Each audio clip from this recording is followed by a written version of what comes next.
Hey guys, so today I wanted to make a response video to Rachel and June's How to Be a Unicorn in Japan. First off, I want to start with, I've lived in two places in Kyoto.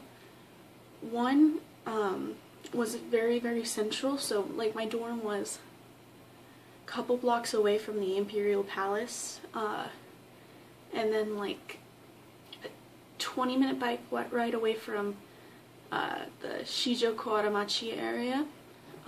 So very, very touristy. Like everyone goes to those places when you tour in Kyoto. They're very, very populated, central Kyoto city area.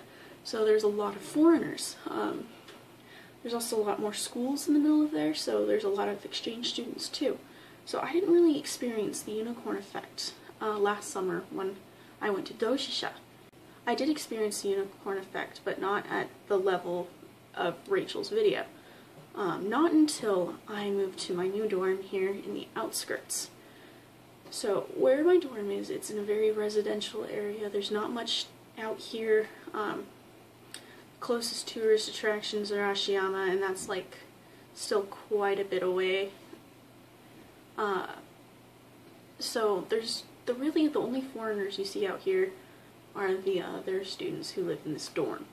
And because of this, like, I get the unicorn effect a lot more here.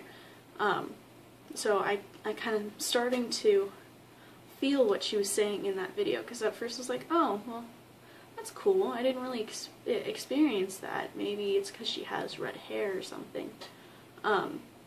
But no, that's not just it. But if you're sensitive to the unicorn effect, like people staring at you all the time, and like some people even trying to sneak pictures of you, I heard some of the other students say that,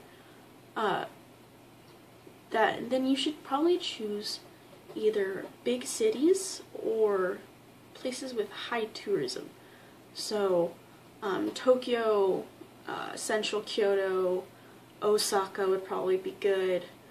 Pretty much anywhere that's a big city right in the middle of like where everything's happening, because that's where there's going to be a lot more tourists too, so you kind of blend in with them.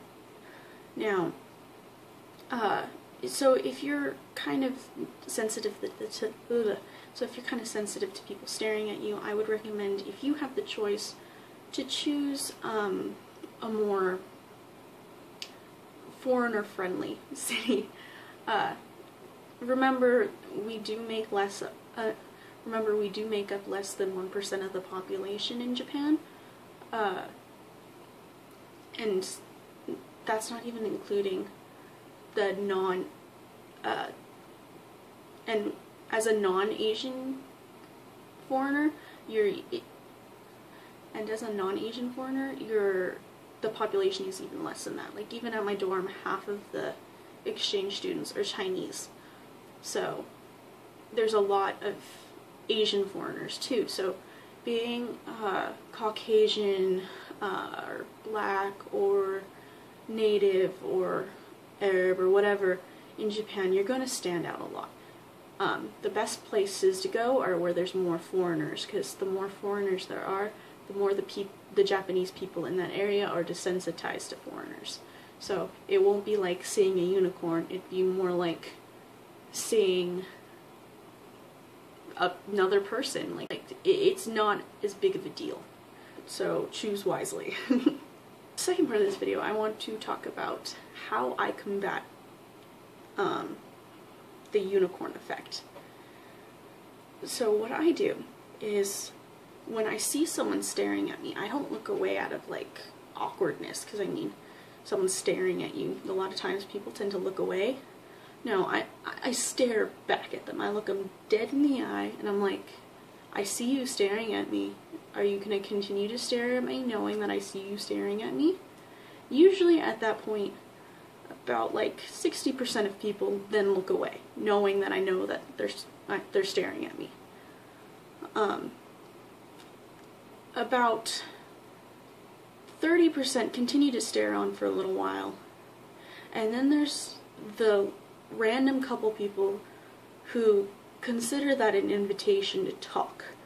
So, if you're going to use this combative measure, have headphones in. That's like the universal sign of don't talk to me. Because I did that without headphones on, and some old man started talking to me, and my Japanese is bad enough, much less my Kansai ben. I had no clue what he was saying, so I just kind of ignored him. But yeah, that was my response on Rachel and June's video. I will link it down in the description if you want to see that. So, talk to you soon.